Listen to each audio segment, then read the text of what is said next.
آج دجالی فتنے کے بارے میں کچھ باتیں آپ کے گوش گزار کروں گا۔ پہلی بات یہ نوٹ کیجئے کہ یہ روایات صحیح مسلم میں بھی ہیں، جامع ترمذی میں بھی ہیں، سنن ابی داود میں بھی ہیں، سنن ابن ماجہ میں بھی ہیں، سنن نسائی میں بھی ہیں، مسند احمد ابن حنبل میں بھی ہیں۔ یعنی یوں سمجھیے کہ صرف بخاری کو چھوڑ کر باقی صحاح ستہ کی تمام کتابوں میں اور بڑے جلیل القدر صحابہ سے یہ روایات ہیں۔ حضرت عبداللہ ابن عباس رضی اللہ تعالی عنہما حبر الامہ، حضرت عبداللہ ابن عمر رضی اللہ تعالی عنہما، حضرت ابو سعید خدری رضی اللہ تعالی عنہ اور حضرت ابو الدرداء رضی اللہ تعالی عنہ، ان صحابہ سے ان کتب حدیث میں جو روایات مروی ہیں وہ یہ ہے کہ جو شخص دجالی فتنے سے محفوظ رہنا چاہے وہ سورہ کہف کی ابتدائی اور آخری آیات کی تلاوت کرے۔ بعض روایات میں تو صراحت ہے ابتدائی اور آخری، بعض میں مطلقاً فرمایا گیا کہ 10 آیات سورہ کہف کی انسان کو دجال کے فتنے سے محفوظ رکھ سکتی ہے۔ اس اعتبار سے جو تعلق ہے ان آیات کا دجالی فتنے کے ساتھ وہ گویا کہ احادیث صحیحہ سے ثابت ہے۔ نمبر 2 بات جو اب میں عرض کرنا چاہتا ہوں وہ یہ ہے کہ احادیث نبویہ ہی سے دجالی فتنے کے بارے میں جو باتیں ہمیں معلوم ہوتی ہیں وہ کیا ہے، دجال کے کیا اوصاف ہوں گے، کیا خصائص ہوں گے، دجالی فتنے کے کیا مظاہر ہوں گے، کیا آثار ہوں گے، کیا اثرات ہوں گے۔ اس کی وضاحت میں پہلے تو ایک بات نوٹ کر لیجئے، ایک ہے دجالی فتنہ، ایک ہے ایک شخص معین المسیح الدجال، ان دونوں میں فرق ہے۔ معلوم ایسا ہوتا ہے کہ ایک تو شخص ہوگا جس کا ظہور ہوگا، وہ شخص معین ہوگا، اور اگر احادیث کا تتبع کیا جائے تو معلوم ہوتا ہے کہ وہ یہود کا کوئی بہت بڑا لیڈر ہوگا، اور آخری زمانے میں قریب قیامت کا جو زمانہ ہے، قرب قیامت کا، اس میں جو بڑی عظیم جنگیں ہونے والی ہیں، ان میں جب یہودیوں اور مسلمانوں کا مقابلہ ہوگا اور بہت کریٹیکل سٹیج پر وہ مقابلہ پہنچا ہوا ہوگا، اس وقت حضرت مسیح علیہ السلام کا نزول ہوگا اور وہ دجال اکبر کو یا المسیح الدجال جسے کہا گیا ہے اس کو وہ قتل کریں گے۔ تو المسیح الدجال یہ تو ایک شخص معین ہے، البتہ دجالی فتنہ صرف ایک شخص معین کے ساتھ نہیں متعلق، بلکہ اس کے لیے جو احادیث آئی ہیں ان کا جب ہم تتبع کرتے ہیں، ان سب کو جب جمع کرتے ہیں تو معلوم ہوتا ہے کہ وہ ایک خاص کیفیت ہے، ایک خاص دور میں کچھ ایسی کیفیات پیدا ہو جائیں گی کہ جن کو دجالی فتنے سے تعبیر کیا گیا ہے۔ وہ کیفیات کیا ہیں، میں کچھ احادیث کے حوالے سے وہ میں نوٹ کر کے لایا ہوں، آج آپ کے سامنے رکھ رہا ہوں۔ پہلی بات یہ معلوم ہوتی ہے کہ اس دور میں، اس دجالی فتنے میں، انسان کو جو قواعد طبعیہ ہیں، جو قدرت کی طاقتیں ہیں، کائناتی قوتیں ہیں، ان پر غیر معمولی غلبہ، اقتدار، اختیار حاصل ہو جائے گا، اور وہ دجال متصرف ہوگا ان تمام قواعد طبعیہ پر، بالکل ایسے انداز میں جیسے کبھی انبیاء کرام علیہ السلام کو اللہ تعالیٰ معجزے عطا فرماتا ہے۔ وہ معجزے کہ جو اللہ تعالیٰ کے فضل و کرم سے اللہ کے رسولوں کو عطا ہوئے ہیں، گویا کہ وہ سب کی سب کیفیات ہیں کہ جو دجال کے بارے میں قرآن مجید یا احادیث نبویہ میں وارد ہوئی۔ مثلا پہلی بات یہ بتائی گئی کہ اس کے لیے فاصلہ بے معنی ہو کر رہ جائے گا، انتہائی تیز رفتاری ہوگی جو اسے حاصل ہوگی۔ چنانچہ الفاظ یہ ہے کالغیث استدبرت الريح، وہ ایک ایسے طوفان کے مانند جو ہے وہ سیلاب آئے گا کہ جیسے کوئی بہت زوردار آندھی جو ہے اس کے ساتھ طوفان آیا کرتا ہے۔ آپ سائیکلون کا تصور کیجئے کہ جس طریقے سے وہ ایک انتہائی تیز رفتار ہوا جو ہے وہ طوفان کو لے کر آتی ہے، اس طور سے وہ فتنہ پھیلے گا۔ ایک اور حدیث میں الفاظ ہیں فلا تدع قریۃ الا حبطتها فی 40 لیلہ، یہ مسلم شریف کی روایت ہے حضرت نواس ابن سمعان رضی اللہ تعالی عنہ سے۔ کوئی قریہ تک نہیں چھوڑے گا دنیا کی کوئی آبادی چھوٹی سے چھوٹی جس میں وہ نہیں پہنچ جائے گا 40 دن کے اندر اندر۔ یہ اس کی تیز رفتاری کا عالم ہوگا، گویا کہ میں تعبیر کر رہا ہوں اسے ان الفاظ سے کہ فاصلہ بے معنی ہو کر رہ جائے گا۔ اسی کے ضمن میں بعض اور روایات آئی ہیں۔ سواری جو ہے اس دجال کی اس کو گدھے سے تعبیر کیا گیا ہے، اس لیے کہ ظاہر بات ہے اس دور میں اور کسی شے کا اگر تذکرہ کیا جاتا ہوائی جہاز کا یا راکٹس کا تو وہ تو لوگوں کی سمجھ میں نہ آتا، اور پہلے انہیں ساری سائنس پڑھانی پڑتی تب وہ الفاظ استعمال کرتے، لہذا وہ اس کا خچر، اس کا جس پر سواری ہوتی ہے لیکن اس کی تیز رفتاری کے لیے الفاظ آئے ہیں کہ اس کا ایک قدم اگر مکے میں ہوگا تو دوسرا قدم شام میں جا کر پڑے گا، اور الفاظ یہ آئے ہیں کہ اس کے دونوں کانوں کے درمیان فاصلہ جو ہے وہ 40 باع کا یعنی 80 ہاتھ کا ہوگا، بلکہ حضرت علی رضی اللہ تعالیٰ عنہ کے خطبے میں جو اس کا بیان ہوا ہے کہ اس کا ایک کان جو ہے وہ 30 ہاتھ لمبا کان ہوگا اس کا۔ ابھی ذرا یہ صرف احادیث آپ سنتے جائیے، پھر اس کے بارے میں ان سب کو جوڑ کر جو ہمیں نتیجہ نکالنا ہے اس پر گفتگو بعد میں ہوگی۔ اسی طرح آواز کا معاملہ کہ اس کی آواز 4 دانگ عالم میں بیک وقت سنی جائے گی۔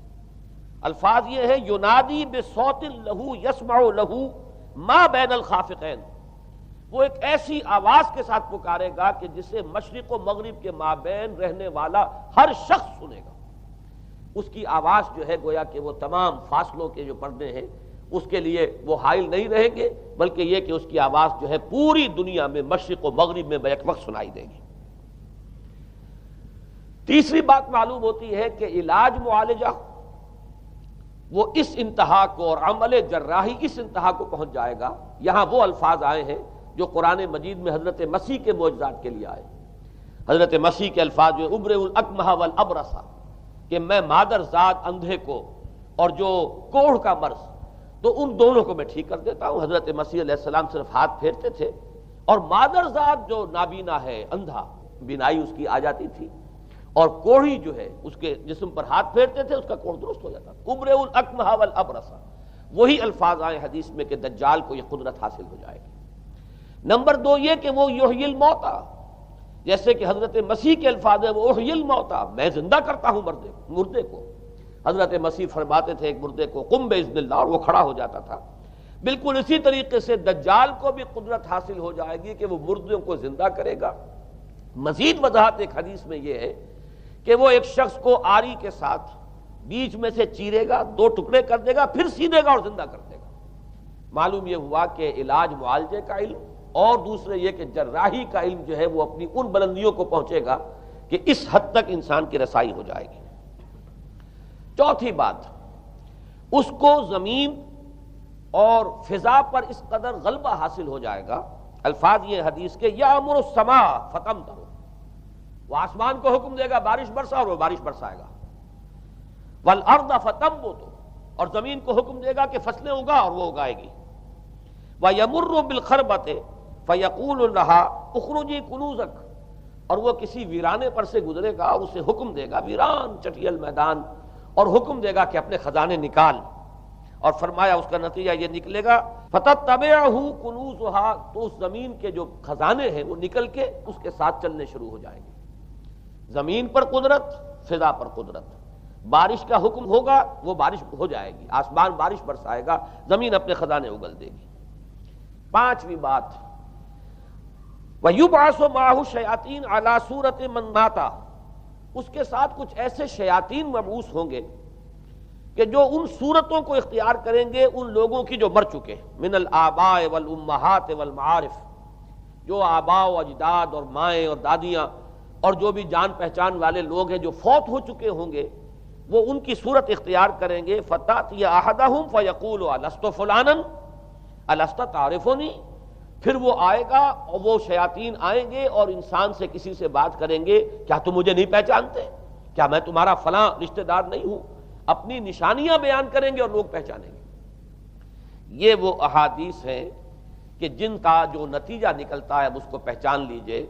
وہ نتیجہ یہ ہے کہ حضور صلی اللہ علیہ وسلم نے دجالی فتنے کے جو اوصاف بیان کیے یا جو علامات بیان کی، ان کا حاصل یہ ہے کہ سائنس اور ٹیکنالوجی کی وہ بلندیاں انسان کو حاصل ہو جائیں گی کہ جو چیزیں کبھی رسولوں کے معجزوں سے ظہور پذیر ہوتی تھیں وہ قوانین طبیعہ پر تصرف کے باعث خود انسان کرنے لگے گا۔ یہ ہے در حقیقت حاصل۔ چنانچہ آج آپ دیکھیے وہ جو اس کا گدھا ہے وہ ہمارے آج کل کے ہوائی جہاز ہے، اور آپ کو معلوم ہے کہ یہ رڈار جو ہیں ان کے ہوائی جہازوں کے، یہ بالکل اینڈز پر ہوتے ہیں ان کے بازوؤں پر، اور یہی ان کے کان ہیں، انہی سے انہیں وہ معلومات حاصل ہوتی ہیں۔ خود ان کی لمبائی چوڑائی جو ہے وہ کتنی ہے، اور پھر یہ کہ ان کے درمیان فصل جو ہے وہ 80 ہاتھ کا یا 40 باع کا وہ موجود ہے۔ اور جہاز کی ایک اڑان اب تو کہیں بات پہنچ گئی کہ آپ کو معلوم ہے کہ پوری دنیا کے گرد بھی ایک جہاز جو ہے وہ چکر لگا لیتا ہے چند گھنٹوں کے اندر، لیکن یہ ہے کہ عام جو رفتار ہے اس میں بھی ایک پڑاؤ سے دوسرے پڑاؤ تک، ایک جگہ سے جس کو ہاپ کرنا کہتے ہیں، یہ بھی کم سے کم 500-700 میل کا عام طور پر سفر جو ہے وہ جہاز طے کر رہا ہے۔ اسی طریقے سے ہماری جو سائنس کی، خاص طور پر جو طبی سائنس ہے، اب اس میں جس طریقے سے کہ زندہ رکھا جاتا ہے انسانوں کو، اور وہ ویجیٹیبل چاہے کہا گیا ہے ان کو ہیومن ویجیٹیبلز، لیکن یہ کہ دل کی دھڑکن بھی چلائے جا رہے ہیں، خوراک بھی پہنچا رہے ہیں، آدمی جو ہے وہ زندہ سال ہر سال تک زندہ پڑا رہتا ہے۔ اور یہ کہ سرجری بعض جانوروں پر تو یہ بات ہو چکی ہے کہ کاٹے گئے ہیں اور پھر ان کو سی دیا گیا ہے، جوڑ دیا گیا ہے، یہ تمام جو بھی معجزے ہیں اس وقت سائنس دکھا رہی ہے۔ اسی طرح اگر یہ معجزہ دیکھنا ہو کہ زمین لقدق زمین، جہاں کہیں کوئی آثار نہیں تھے کسی ایک پتے تک کے اگنے کے، اگر وہاں لہلہاتے ہوئے آپ کو چمن دیکھنے ہو تو ویسے سب سے پہلے تو یہ معاملہ ہوا تھا اسرائیل نے جو کر کے دکھایا تھا، لیکن اب تو آپ ابو ظبی چلے جائیے، سعودی عرب میں چلے جائیے۔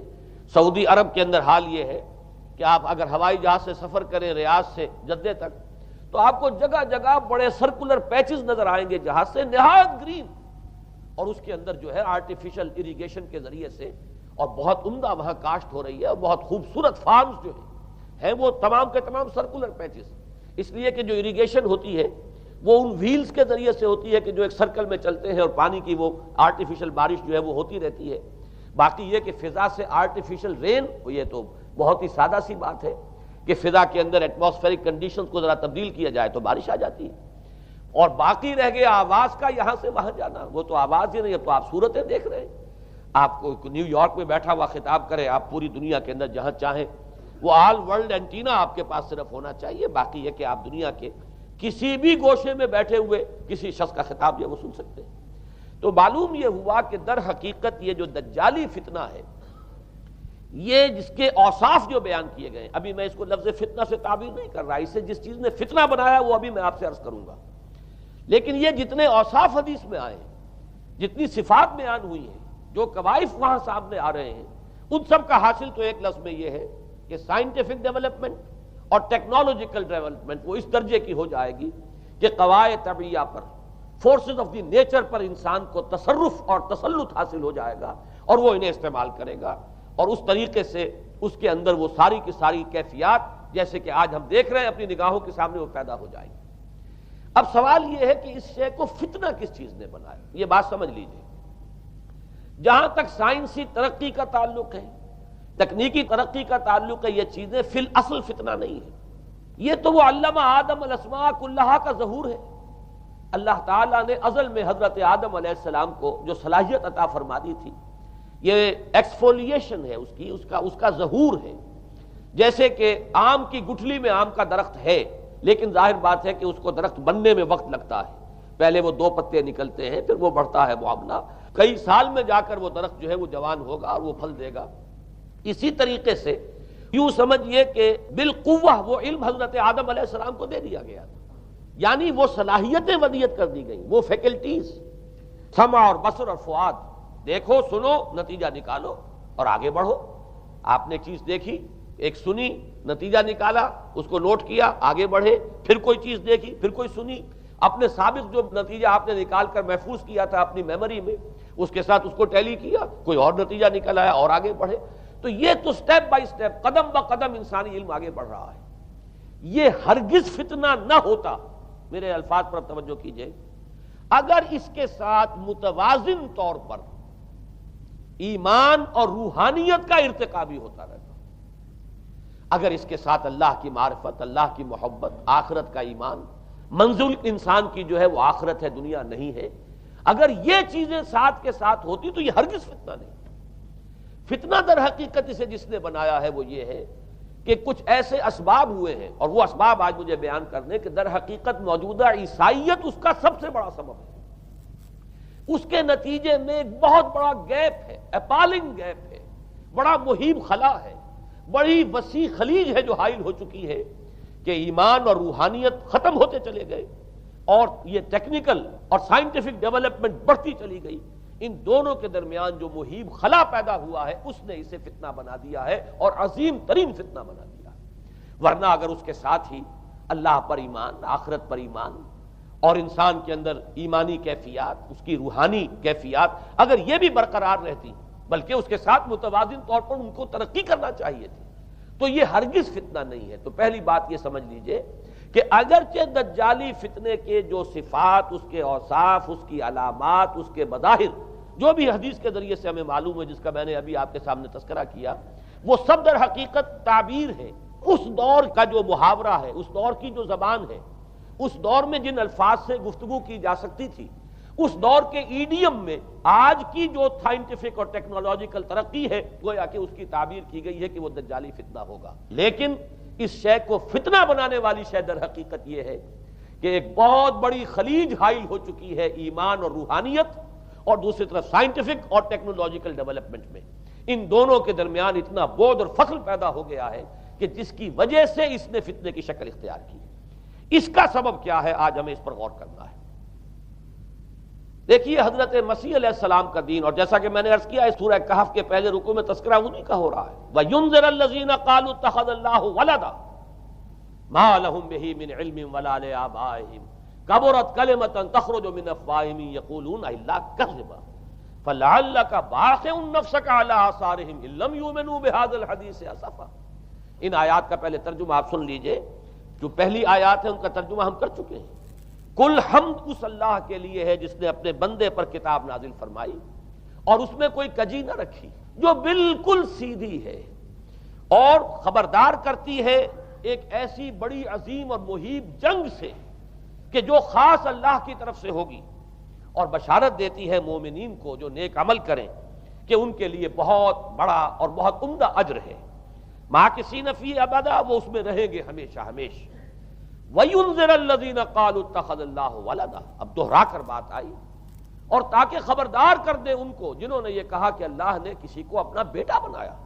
مَا لَهُم بِهِ مِنْ عِلْمٍ، نہیں ہے ان کے پاس اس کے بارے میں کوئی علم، وَلَا لِآبَائِهِمْ، نہ ان کے آباء و اجداد کے پاس کوئی علم تھا، کوئی عقلی دلیل نہیں، کوئی اللہ کی اتاری ہوئی کسی کتاب میں، اللہ کے اتارے ہوئے کسی صحیفے میں اس کے لیے سند نہیں۔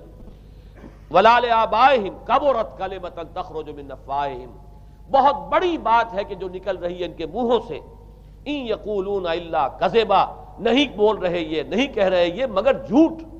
فَلَعَلَّكَ بَاخِعٌ نَفْسَكَ عَلَىٰ آثَارِهِمْ، تو اے نبی صلی اللہ علیہ وسلم شاید کہ آپ اپنے آپ کو ہلاک کر لیں گے ان کے آثار پر۔ یہ آثار کے لفظ کو میں ابھی جو کا تو رکھ رہا ہوں، بعد میں اس کی وضاحت کروں گا۔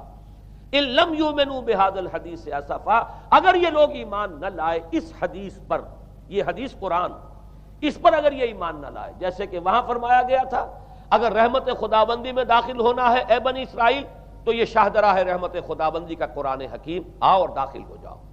یہاں پر ان عیسائیوں کو متنبہ کیا جا رہا ہے اگر وہ اس حدیث پر، یہ حدیث اللہ، اللہ کی کتاب، احسن الحدیث کتابا متشابہہ فبأی حدیث بعدہ یؤمنون، اگر اس اللہ کی حدیث پر، اللہ کی کتاب پر یہ ایمان نہ لائے تو جو ان کے آثار ہوں گے، جو نتائج نکلیں گے، ان پر اے نبی شاید کہ آپ اپنے آپ کو صدمے اور رنج اور غم سے ہلاک کر لیں۔ یہ ہے در حقیقت وہ آیات کے جن میں تذکرہ ہو رہا ہے عیسائیت کا۔ لیکن عیسائیت سے مراد کیا ہے اسے سمجھیے۔ حضرت مسیح علیہ السلام کا دین تو بعین ہی وہی دین تھا جو دین آدم سے لے کر محمد تک صلی اللہ علیہ وسلم وعلیہم الصلاۃ والسلام جتنے انبیاء آئے ہیں ان کے دین میں کوئی فرق نہیں تھا۔ دین توحید، وہی ایمان، البتہ شرائع کے اندر، شریعتوں میں کچھ تفصیلی احکام میں فرق ہوا ہے، شریعت موسوی اور شریعت محمدی میں علی صاحب الصلاۃ والسلام تھوڑا تھوڑا فرق ہے، دین ایک ہی ہے۔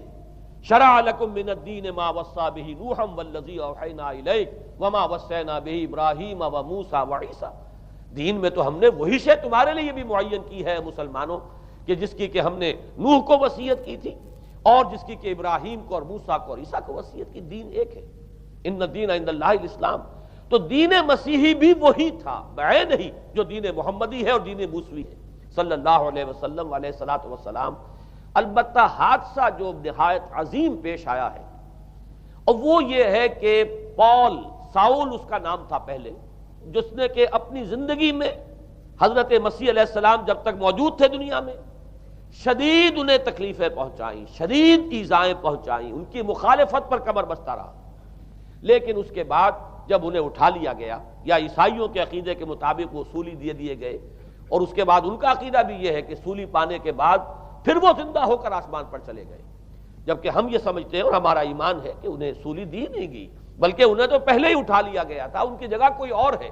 انجیل برنباس نے یہ بات بالکل واضح کر دی کہ در حقیقت وہی حواریین میں سے جس نے کہ غداری کی تھی اور پکڑوایا تھا، مخبری کی تھی، وہی ہے جس کی شکل بنا دی گئی تھی حضرت مسیح علیہ السلام کے جیسی مانند، اور وہ شخص ہے کہ جو سولی چڑھا ہے۔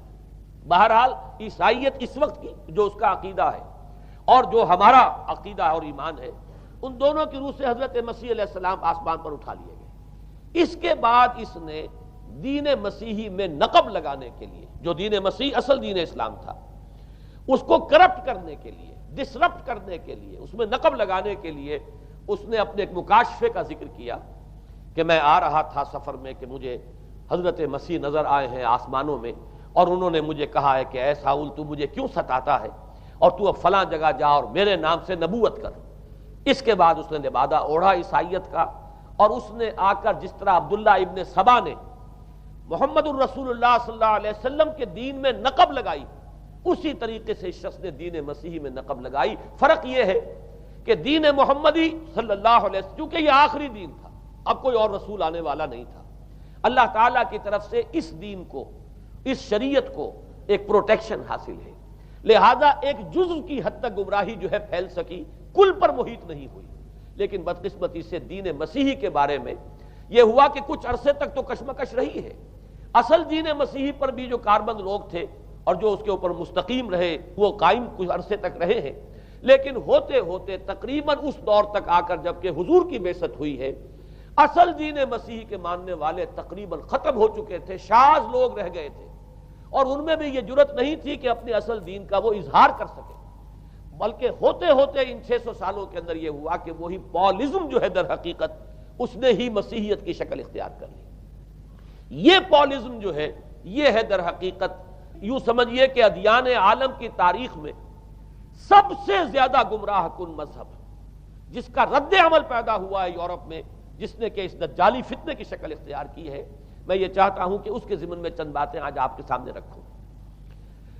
پال نے جو دین مسیحی میں یا دین اسلام میں جو صحیح دین ہے اللہ کا، اس میں 3 تبدیلیاں بنیادی کی۔ سب سے پہلا تو وہی جو قرآن کہہ رہا ہے، الذین قالوا اتخذ اللہ ولدا، مسیح کو، حضرت مسیح علی نبینا علیہ الصلوۃ والسلام، انہیں خدا کا بیٹا قرار دیا گیا۔ اور اس میں بھی نوٹ کیجئے، بیٹے کے لیے عربی زبان میں 2 لفظ ہیں، ابن اور ولد۔ ابن کا لفظ ذو معنیین ہے، 2 معنی ہیں اس کے، ابن بیٹے کو بھی کہتے ہیں، اور ابن کا کوئی معنوی تعلق بھی ہو سکتا ہے، صرف بیٹا نہیں۔ ابن السبیل مسافر کو کہتے ہیں، راستے کا بیٹا، یعنی چونکہ راستے کے ساتھ اس کا ایک تعلق ہے، راستہ چل رہا ہے، وہ تو ابن السبیل ہے۔ ابن الوقت، وقت کا بیٹا، وہ وقت کا بیٹا اس معنی میں نہیں ہے، بلکہ یہ کہ جو ہر وقت جو ہے حالات کے مطابق گرگٹ کی طرح اپنا رنگ بدلتا چلا جائے، چلو تم ادھر کو ہوا ہو جدھر کی، وہ ابن الوقت ہے۔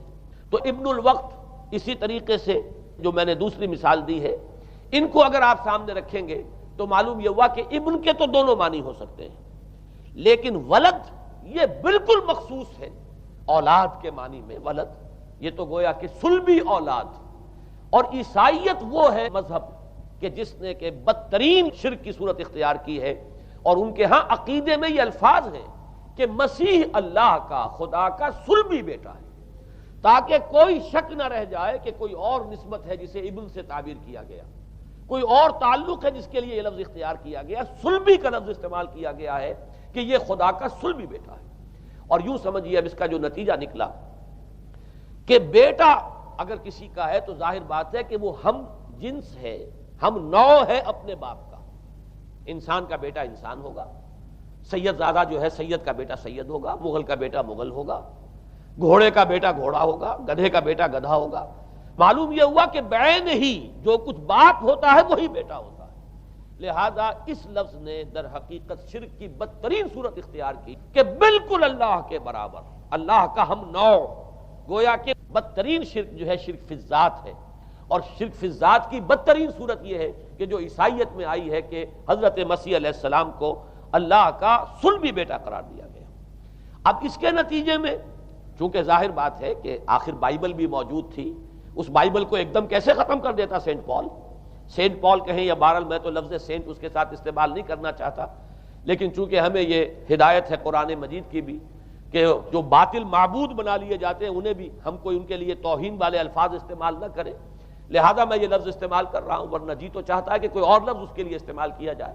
لیکن جو بھی اس وقت دنیا میں اس کا معروف نام ہے سینٹ پال، تو اس نے چونکہ ظاہر بات ہے کہ پوری بائبل کو کیسے ختم کر دیتا، ایک دم تورات کو کیسے ختم کر دیتا؟ تورات تو آج تک چلی آ رہی ہے بائبل کے ساتھ ملی ہوئی، the old testament the new testament, یہ دونوں مل کر بائبل بنتی ہے۔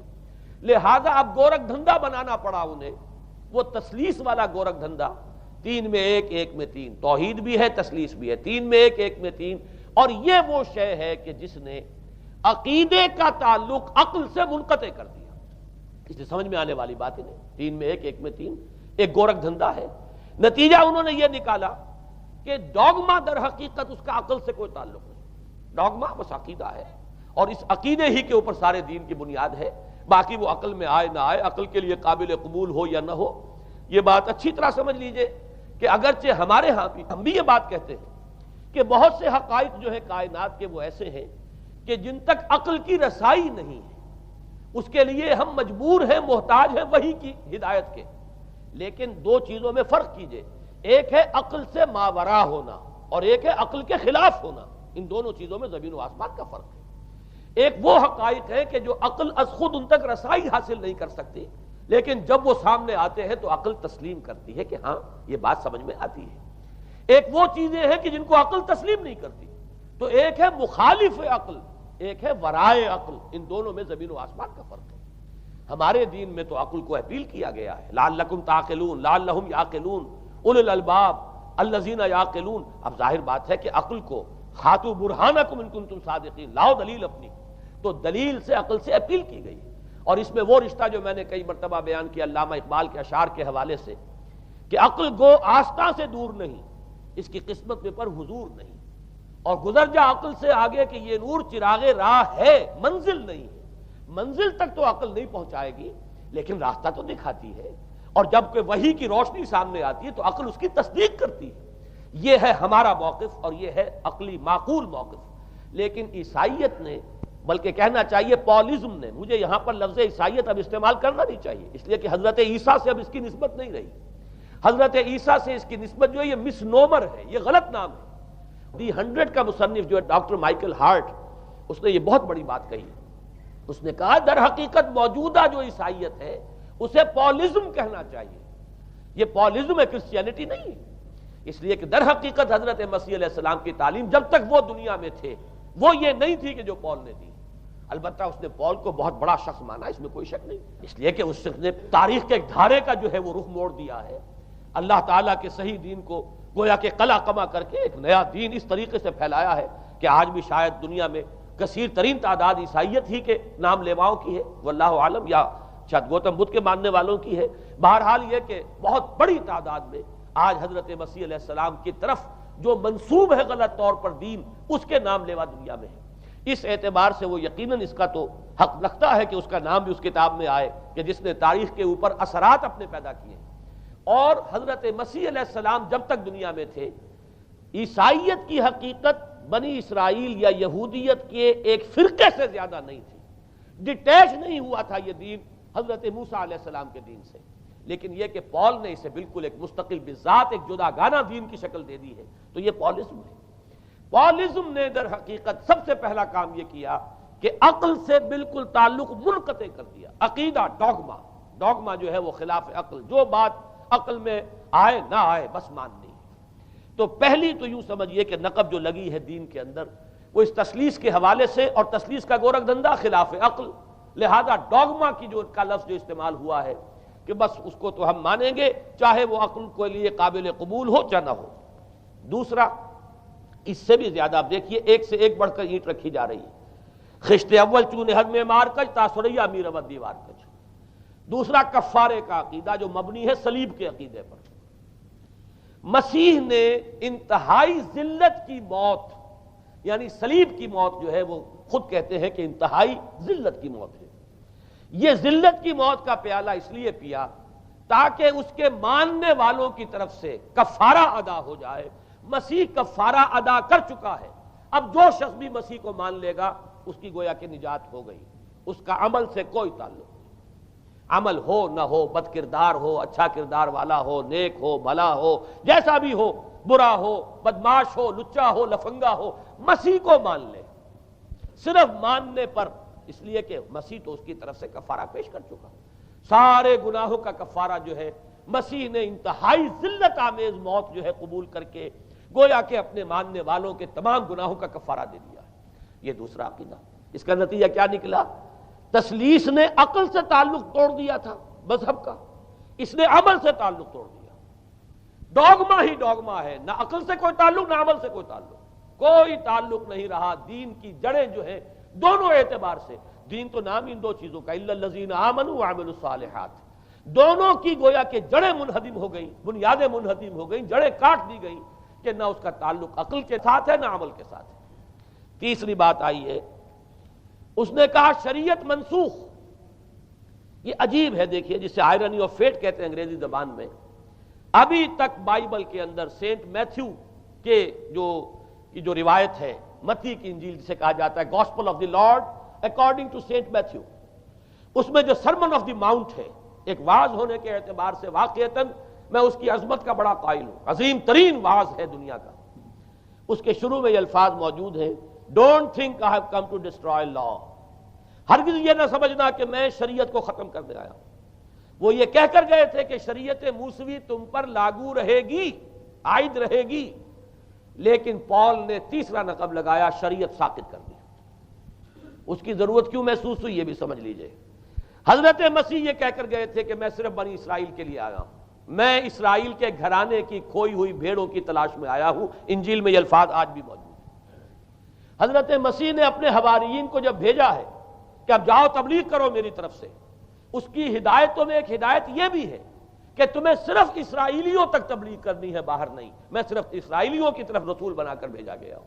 یہ الفاظ بھی موجود ہیں، اگرچہ اس وقت کے انجیل میں جو الفاظ ہیں وہ تو میں سمجھتا ہوں کہ حضرت مسیح علیہ السلام کے شایان شان نہیں ہیں، وہاں کوئی نہ کوئی تحریف ہوئی ہے لفظی، اس لیے کہ وہاں تشبیہ یہ دی گئی ہے کہ کوئی اپنے بچے کے حصے کی روٹی جو ہے کتے کے آگے نہیں ڈالتا۔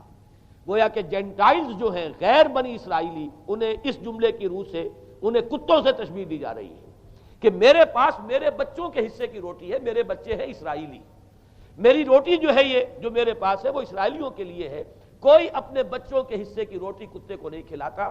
یہ جملہ تو میں سمجھتا ہوں حضرت مسیح کا نہیں ہو سکتا، لیکن یہ ہدایت کہ تمہیں تبلیغ صرف اسرائیلیوں میں کرنی ہے، یہ قرآن مجید کی روح سے ثابت ہے، اس لیے کہ قرآن بھی یہ کہتا ہے کہ رسولاً الی بنی اسرائیل، حضرت مسیح علیہ السلام رسول بنا کر بھیجے گئے تھے بنی اسرائیل کی طرف، اس لیے کہ وہ یوں سمجھیے کہ جسے ہمارے ہاں عام اصطلاحات میں علماء کہا کرتے ہیں تاج و تخت ختم نبوت، وہ تاج و تخت ختم نبوت تو ابھی منتظر تھا محمد الرسول اللہ صلی اللہ علیہ وسلم کی آمد کا، کہ وہی آئیں گے تو انہی کی بعثت ہوگی پوری نوع انسانی کی طرف۔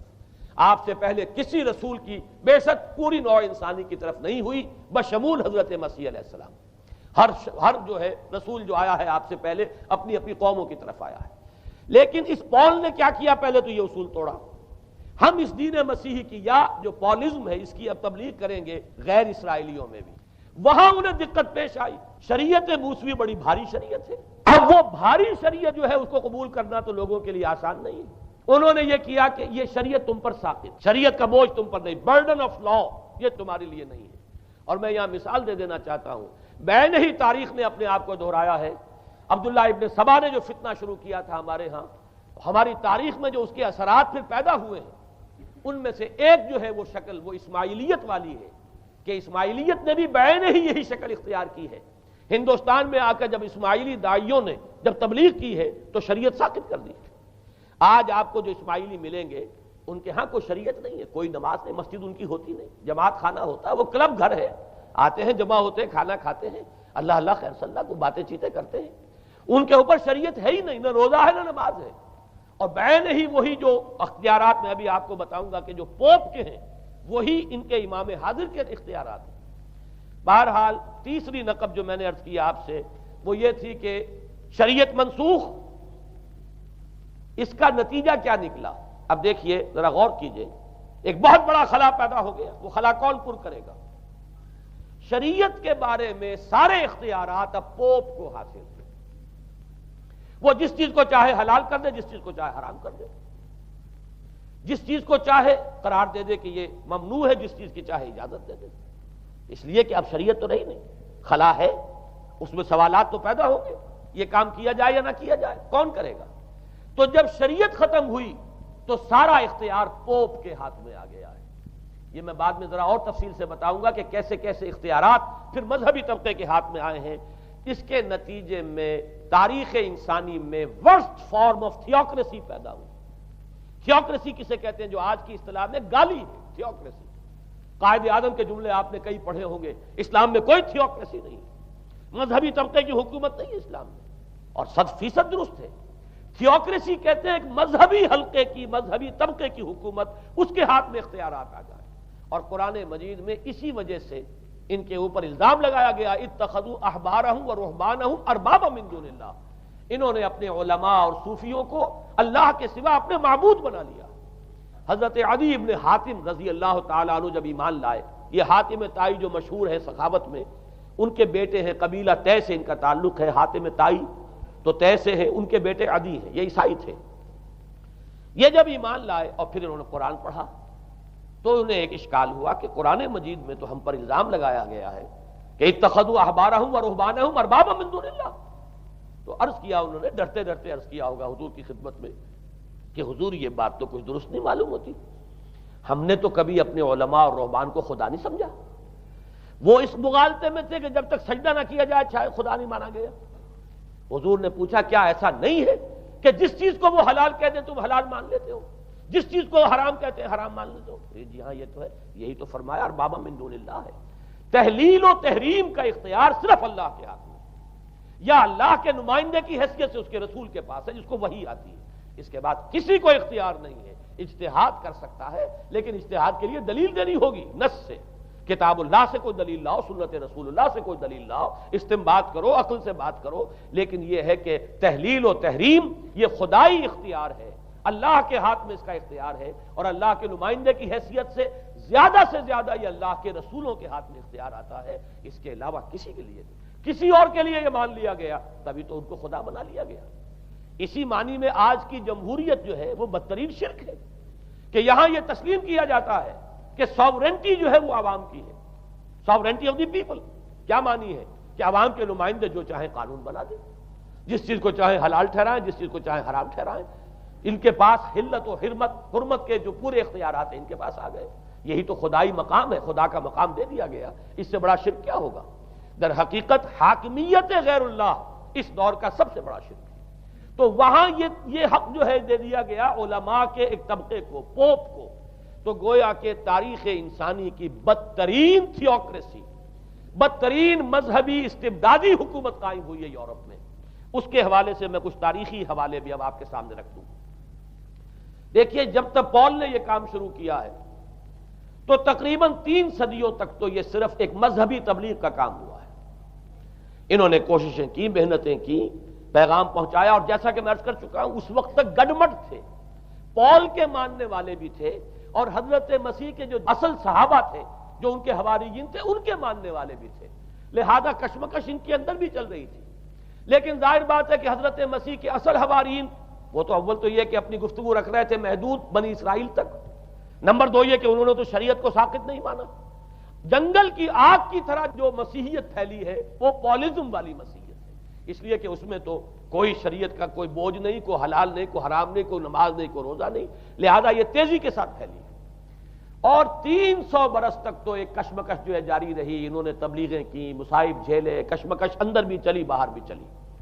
لیکن اس کے بعد قیصر روم کانسٹنٹائن، قسطنطین جسے کہتے ہیں، جس کا یہ قسطنطنیہ ہے، کانسٹنٹائن، اس نے یہ محسوس کیا بالکل اکبر کی طرح، جیسے اکبر نے محسوس کیا تھا کہ میری مملکت کے اندر یہ مذہبی تصادم جو ہے یہ سب سے بڑی یوں سمجھیے کہ انسٹیبلٹی کا سبب ہے، لہذا ان تمام مذہبوں کو ایک ہاون دستے میں ڈال کے کوٹ پیس کر ایک بناؤ. وہ جو دین اکبری یا دین الہی جو اس نے کیا تھا اس سیاسی مصلحت کی وجہ سے کہ یہ ہندو مسلم تصادم اور دوسرے مذاہب کا ٹکراؤ جو ہے وہ ہندوستان کو ایک سیاسی وحدت اور ایک اپنی سیاسی عظمت کی طرف پیش قدمی کرنے کا جو راستہ ہے اختیار کرنے سے روکتا ہے. لہذا یہ کام کیا جائے. یہی قسطنطین نے کیا.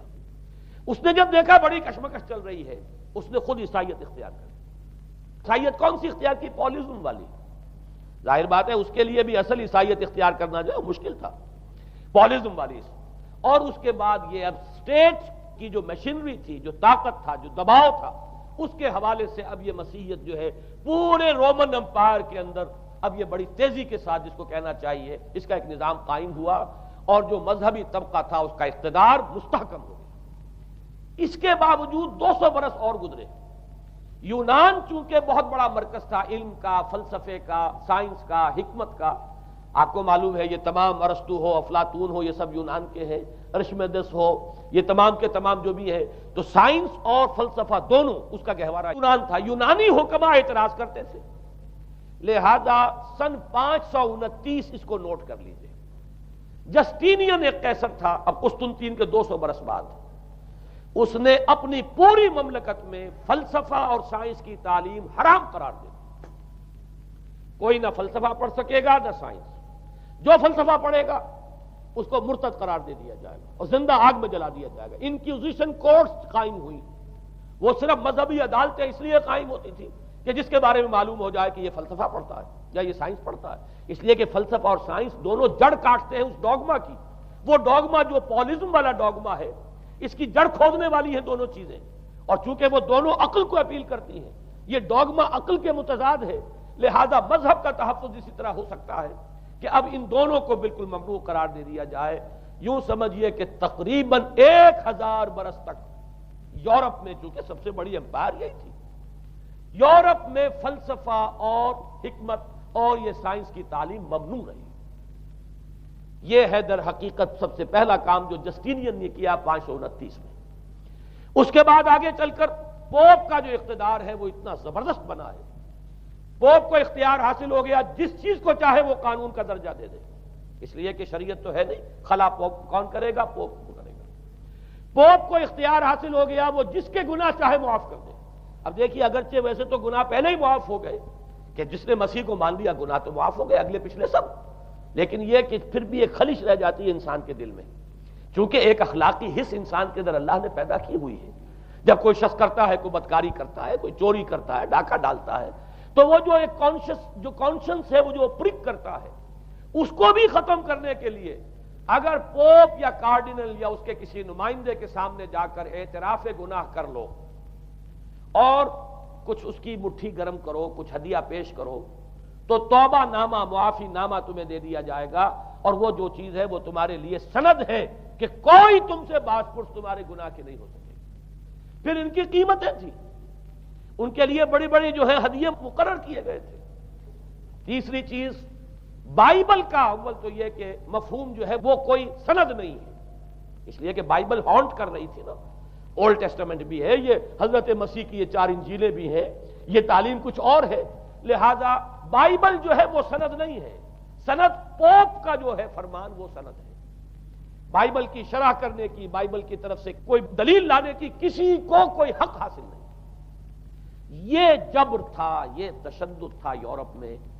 یہ وہ دور تھا جب کہ اسلام پھیل رہا تھا. میں نے اسی لیے آپ سے کہا تھا، نوٹ کرایا آپ کو، 529 میں جسٹینین کا یہ فرمان ہے. 571 میں حضور کی ولادت ہو رہی ہے، وہی صدی ہے. اور 630 کے آس پاس، بلکہ 629 کے آس پاس سلطنت روما کے ساتھ مسلمانوں کا ٹکراؤ شروع ہوا ہے. تو یہ تاریخی ان کو ریلیشن جو ہے ذہن میں رکھیے. جس وقت مسلمان آئے اور 200-300 برس جو ان کے عروج کے ہیں، اس وقت آپ کو معلوم ہے کہ تقریباً 6 صدیاں ہو چکی تھی کہ یورپ بالکل جس کو کہا جاتا ہے ڈارک ایجز، انتہائی تاریکی، مذہبی جبر اور استبداد، اس کے سوا کچھ نہیں. اور وہ ملاؤں کی حکومت جسے آپ کہیں گے، جسے آج کل کے اصطلاح میں کہا جائے گا، وہ جس کو چاہے جو چاہے سزا دے دے. پوپ کو اختیار حاصل ہے. کسی کے بارے میں ذرا جیسے بعض اوقات خبریں سچی ہیں یا جھوٹی، لیکن میں مثال دے رہا ہوں جیسے خبریں آتی رہی ہیں ایران کے بارے میں کہ کہیں اگر معلوم ہو گیا ہے تو پاسداران انقلاب پہنچے اور سمری ٹرائل اور فوراً ختم کیا آدمی کو. اس قسم سے انکوزیشن رپورٹس جو ہیں وہ کورٹس وہاں قائم ہوئی اور یوں سمجھیے کہ لاکھوں افراد تحت کیے گئے، زندہ جلائے گئے. لیکن اس کے بعد جب عالم اسلام میں وہ روشنی پھیلی اور خاص طور پر بنو عباس کے زمانے میں، اب بھاگ بھاگ کر وہاں جو بھی تھے فلسفے کے اور سائنس کے کوئی دلچسپی رکھنے والے، وہ بھاگ کر عالم اسلام میں آ گئے. یہاں اب وہ کتابیں جو ہیں ان کے ترجمے ہوئے، خاص طور پر مامون اور ہارون الرشید کے زمانے کے اندر یہ علم جو ہے ہندوستان سے بھی لیا، یونان سے بھی لیا مسلمانوں نے، اور اس کے بعد یہ غرناطہ اور قرطبہ کی یونیورسٹیوں کے ذریعے سے اس علم نے پینیٹریٹ کیا ہے دوبارہ یورپ میں. دیکھیے سرکل کیسے بنا ہے. یونان کا علم آیا ہے پہلے عالم اسلام میں، مڈل ایسٹ میں، اور پھر ادھر سے ہو کر چکر کھا کر اور اسپین کی یونیورسٹیوں کے ذریعے سے یورپ میں انٹروڈیوس ہوا ہے. اس وقت پھر اصلاح مذہب کی تحریک شروع ہوئی اور ساتھ ہی تحریک احیاء العلوم رینیسنس، اس کے نتیجے میں وہاں بیداری پیدا ہوئی. لیکن یہ بیداری اب آپ نوٹ کر لیجئے، ایک تو پروٹیسٹنٹ مذہب پیدا ہوا اور کئی سو برس تک تصادم رہا کیتھولکس کے اندر اور پروٹیسٹنٹس میں. پورے اسلام کی تاریخ میں کبھی اتنے خونی فسادات نہیں ہوئے ہیں، کبھی بھی شیعہ سنی فساد بھی کبھی اتنا نہیں ہوا جتنا کہ کئی سو برس تک رومن کیتھولکس اور پروٹیسٹنٹس کے مابین یورپ میں ہوتا رہا ہے. بلکہ اس میں تو ایسے ایسے واقعات آتے ہیں کہ لگ بھگ 10 لاکھ افراد جو ہیں وہ ختم ہوئے ہیں. یہ آپس کا تصادم جو تھا، پروٹیسٹنٹ مذہب جو پیدا ہوا اصلاح مذہب کی تحریک کے ذریعے سے، اور وہ رومن کیتھولک پاپائیت والا نظام، ان کے درمیان جو تصادم ہوا 10 لاکھ کی تعداد بتائی جاتی ہے کہ آدمی مارے گئے. بلکہ فرانس کا ایک شہر ہے، وہاں تو 19 دن تک مسلسل قتل عام کیا گیا پروٹیسٹنٹس کا، اور وہاں حاملہ عورتوں کے جو ہے پیٹ چاک کر کے بچے نکال کر ان کو بھی جو ہے ختم کیا گیا ہے. یہ سارا ظلم جو ہے وہاں ہوا ہے، تصادم ہوا ہے. اس کے نتیجے میں آپ خود سوچئے کہ کس قدر نفرت پیدا ہوئی عوام کے اندر مذہب سے. اس کے ساتھ ہی اب وہ علم شروع ہوا، سائنس شروع ہوئی. لہذا علم اور سائنس دونوں کی جڑ میں مذہب سے شدید نفرت پیدا ہو. یہ ہے وہ سبب کہ جس نے یہاں سے راستے علیحدہ کر دیے. اور مذہب چونکہ جبر کرتا ہے، مذہب چونکہ عقل کے اوپر بیڑیاں بٹھاتا ہے، پہرے بٹھاتا ہے، بیڑیاں ڈالتا ہے، اور مذہب چونکہ تشدد کرتا ہے، لہذا مذہب کے خلاف ایک نفرت، ایک ریئیکشن. یہ ہے اس ساری سائنسی ارتقاء اور سائنٹیفک اور ٹیکنالوجیکل جو ڈیولپمنٹ ہوئی ہے، اس کی جڑ میں مذہب سے نفرت جو ہے اس کے بیج بو دیے گئے. اور یہ 200-250-300 سال میں اب یہ جو تناور درخت بن کر آیا ہے کہ ایک طرف سائنس کی ترقی، ٹیکنالوجی کی ترقی آسمان کو چھو رہی ہے. آج انسان چاند کے اوپر تو انسان کے قدم جو ہے پہنچ چکے ہیں، اور آپ کا ایک راکٹ جو ہے وہ پورے تمام سیارے جو ہیں ہمارے سولر سسٹم کے ہیں ان سب کا چکر لگا کر، اور وہ اس سے باہر چلا گیا ہے، خلا کے اندر کہاں گیا کچھ پتا نہیں. لیکن یہ کہ تقریباً یوں سمجھیے کہ سن 77 کا چلا ہوا وہ، اور 12 برس تک اس نے سفر طے کیا ہے، اور کم سے کم سولر سسٹم کا جو ہے اس نے پورا جو ہے احاطہ کیا ہے. اور جو میں نے آپ کو وہ احادیث سنائی ان کے حوالے سے بات کیا سمجھ میں آئی کہ یہ سائنٹیفک، ساری کی ساری سائنٹیفک ڈیولپمنٹ، یہ ٹیکنالوجیکل ڈیولپمنٹ، لیکن چونکہ اس کے ساتھ مذہب کا انکار ہے، خدا پر ایمان نہیں ہے، آخرت کا یقین نہیں ہے، روح کا گویا کہ انکار، روحانیت تو بہت دور کی بات ہے، روح کا بھی انکار. نتیجہ یہ ہے کہ ان دونوں چیزوں کے مابین وہ گیپ، جسے میں نے کہا تھا ایپالنگ گیپ، ایک بہت بڑا گیپ ہے جو پیدا ہو چکا ہے. اب میں حدیث آپ کو سنا رہا ہوں. بخاری شریف میں جو روایت ہے، حضور نے فرمایا کہ دجال کے ماتھے پر لکھا ہوا ہوگا کافارا، کفر. الفاظ یہ ہے انہو مکتوب بین عینیہ کافارا، علیحدہ علیحدہ، یقرأہ کل مومن کاتب او غیر کاتب. وہ اس طرح نمایاں لکھا ہوا ہوگا کہ ہر شخص اسے پڑھ لے گا، چاہے وہ لکھنے والا ہو چاہے نہ ہو، لکھا پڑھا ہو چاہے نہ ہو. یعنی اس تہذیب کے پیشانی پر کفر لکھا ہوا ہے. مذہب سے دشمنی، مذہب سے بغض، مذہب سے دوری، مذہب کی ہر چیز کی نفی. آج جو ایک ورلڈ سویلائزیشن ہے، ایک عالمی تہذیب ہے جس کا کہ غلبہ ہے ہمارے اس پورے گلوب پر، اس میں 3 چیزوں کے مقابلے میں 3 چیزوں کی اہمیت ہے. خدا کی اہمیت نہیں ہے، ہوگا، ہم انکار بھی نہیں کرتے، لیکن ہم جانتے بھی نہیں کہ ہے کہ نہیں. ہاں اہمیت کائنات کی ہے، غور کرو، کائنات کے قوانین کو سمجھو، ایکسپلائٹ کرو، قوت جو ہے نیچر کی قوت اس کو مسخر کرو، اس کو استعمال کرو، ہوگا خدا ہے یا نہیں ہے، چھوڑو اس بحث کو۔ اصل اہمیت جو ہے وہ کائنات کی ہے۔ اسی طرح اصل اہمیت اس جسم کی ہے، مادے کی ہے۔ روح ہوگی کوئی شے ہمیں نہیں پتا، نہ ہم دیکھ سکتے ہیں، نہ ہم اسے چھو سکتے ہیں، نہ چکھ سکتے ہیں، ہوگی، لیکن یہ کہ اصل جو ہے اہمیت وہ مادے کی اور جسم کی، اس کی فکر کرو۔ اسی طریقے سے حیات دنیاوی، اصل شے حیات دنیاوی ہے، اس کو بناؤ، سنوارو، بہتر سے بہتر زندگی گزارو، ویلفیئر سٹیٹ ہو، بہت ہی عمدہ ماحول ہو اور ہر چیز کو، لیکن حیات اخروی ہوگی۔ اب تو آرام سے گزرتی ہے، آخرت کی خبر خدا جانے ہے یا نہیں ہے، اس سے ہمیں کوئی بحث نہیں ہے۔ تین چیزوں کے مقابلے میں تین چیزوں کی اہمیت، یا یوں کہیے کہ تین چیزوں کے مقابلے میں مقابل کی تین چیزوں کو بالکل غیر اہم، اس کی طرف کوئی توجہ ہی نہیں۔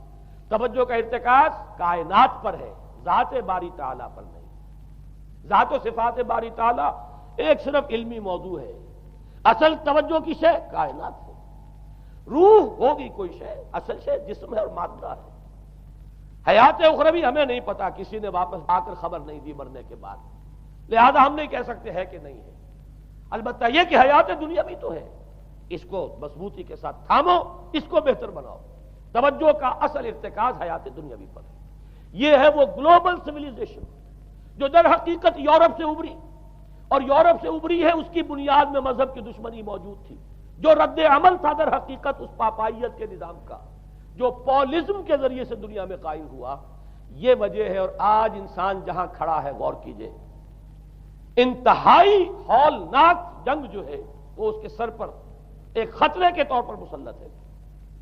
دو جنگیں اس ایک صدی میں ایسی ہو چکی ہیں جنہیں اپنے ورلڈ وار 1 اور ورلڈ وار 2، اتنے بڑے پیمانے پر قتل و غارت دنیا میں پہلے کبھی نہیں ہوئی۔ اس لیے کہ پہلے فوجوں کی جنگیں ہوتی تھی، آبادیوں پر جا کر کہیں کوئی قتل عام ہو گیا ورنہ یہ کہ قبضہ لیا، پہلے وہ کسی اور کی ریت تھے، اب کسی اور کی ریت ہو گئی۔ آیا بابر آیا، اس نے پانی پت کے میدان کے اندر ابراہیم لودھی کو شکست دے دی، دلی میں آ کر اس نے کسی کا خون نہیں بہایا، بس وہ آ کے تخت پر قابض ہو گئے۔ کہیں کہیں ہوئے ہیں فتنے، یا پھر عذاب الہی آتے رہے ہیں کہ رسولوں کے انکار کی سزا کے طور پر قوم نسیہ منسیہ کی گئی ہیں، لیکن جنگیں جو دنیا میں ہوتی تھی، وہ جنگوں کا معاملہ جو ہے وہ اس نوعیت کا ہوتا تھا، وہ فوجوں کے درمیان ٹکراؤ ہوتا تھا، میدان جنگ میں کشتوں کے پشتے لگتے تھے، لیکن اس کے بعد نہیں ہو گیا، کہیں کسی نے بہت غصہ نکال لیا۔ لیکن اس صدی میں اب جو جنگیں ہوئی ہیں اس سے تو ملک کے ملک تہس نہس ہوئے ہیں، آبادیاں ختم ہوئی ہیں، اور جو تیسری جنگ ہوگی یہ جان لیجئے، آخر انسان کب تک اسے ٹالے گا؟ رشیا کے بارے میں یہ سمجھنا کہ وہ پیچھے ہٹ گیا ہے، پسپائی اختیار کر لی، اس نے بہت بڑی حماقت ہے۔ وہ در حقیقت اب ڈپلومیسی کی راہ سے سپریمیسی چاہتا ہے، لہذا تصادم تو ہو کر رہنا۔ مولانا مناظر حسن گیلانی رحمۃ اللہ علیہ کے خیالات جو ہیں وہ مجھے اس سورہ کہف کے ابتدائی آیات کے ضمن میں مجھے ان سے اتفاق ہے، اور بہت سی چیزیں ان سے ماخوذ ہیں۔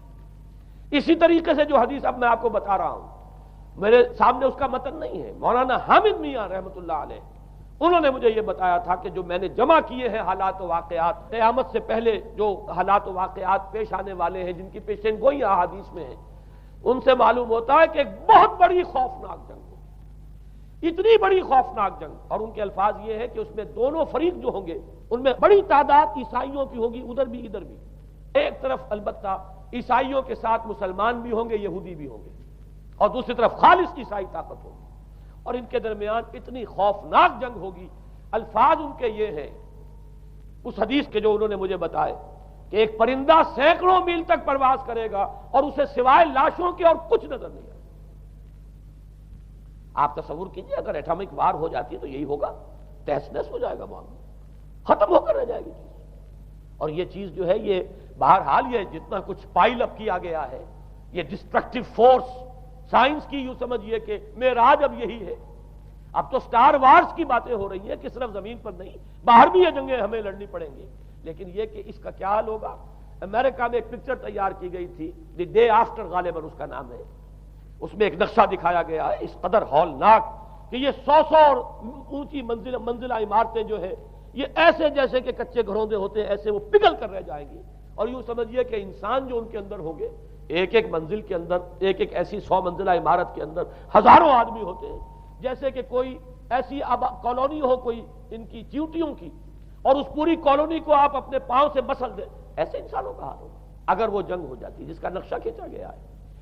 یہ ہے در حقیقت وہ بات کہ جو مولانا مناظر حسن گیلانی فرما رہے ہیں ان آیات مبارکہ میں، وَيُنذِرَ الَّذِينَ قَالُوا اتَّخَذَ اللَّهُ وَلَدًا، تاکہ خبردار کر دے یہ قرآن ان لوگوں کو جنہوں نے کہا ہے کہ اللہ نے بیٹا بنایا، بدترین شرک کا جنہوں نے ارتکاب کیا، اور اسی ولدیت مسیح کے عقیدے سے وہ ساری کرپشن جو ہے دین خداوندی کی، دین مسیحی کی اصل جو دین تھا اس کی جو ہوئی ہے، اور اس کے نتیجے میں آج نوع انسانی وہاں کھڑی ہے۔ اسی لیے آیت نمبر 2 میں فرمایا وَيُنذِرَ بَأْسًا شَدِيدًا مِّن لَّدُنْهُ، تاکہ خبردار کر دے ایک بہت بڑی جنگ سے۔ ہمارے اکثر مفسرین نے یہاں پہ ایک بہت بڑا عذاب کہہ کر جو ہے وہ گزر گئے ہیں، لیکن واحد یہ لفظ ہے قرآن مجید کا یہ مقام ہے جہاں لفظ باس آیا ہے، اور مولانا مناظر حسن گیلانی نے بحث کی باس تو جنگ کو کہتے ہیں، قرآن مجید میں جہاں بھی یہ لفظ آیا جنگ کو کہتے ہیں۔ تو ایک بہت بڑی ہولناک جنگ جس کے لیے فرمایا من لدنہ، یہ تمہارے اپنے پیمانوں پر نہیں آئے گی، یہ تمہارے حساب کتاب میں نہیں آ سکتا جو ڈسٹرکشن ہوگی۔ جیسے کہ آپ علم لدنی کہتے ہیں، ایک علم وہ ہے جو جانے بوجھے طریقے سے حاصل کیا جاتا ہے، ایک علم لدنی ہے جو خاص اللہ تعالیٰ اپنے کسی بندے کو عطا فرما دے۔ اس جنگ کی جو ہلاکت خیزی ہے وہ تمہارے حساب کتاب میں آنے والی نہیں ہے۔ لِيُنذِرَ بَأْسًا شَدِيدًا مِّن لَّدُنْهُ وَيُبَشِّرَ الْمُؤْمِنِينَ الَّذِينَ يَعْمَلُونَ الصَّالِحَاتِ أَنَّ لَهُمْ أَجْرًا حَسَنًا مَّاكِثِينَ فِيهِ أَبَدًا۔ البتہ اللہ تعالیٰ بچائے گا اپنے اہل ایمان بندوں کو جو نیک عمل پر بھی قائم۔ اب میں وہ حدیثیں آپ کو سنا دوں، میں نے پہلے بخاری کی حدیث آپ کو سنا دی کہ اس پورے فتنے کے معلوم ہوگا کہ اس کی دونوں آنکھوں کے مابین کافارا لکھا ہوا ہے کفر، گویا کہ یہ سمبل ہے، یہ علم ہے، یہ علامت ہے اس جدید موجودہ تہذیب کی، کفر، الحاد، مادہ پرستی، خدا کا انکار، آخرت کا انکار، روح کے وجود کا انکار۔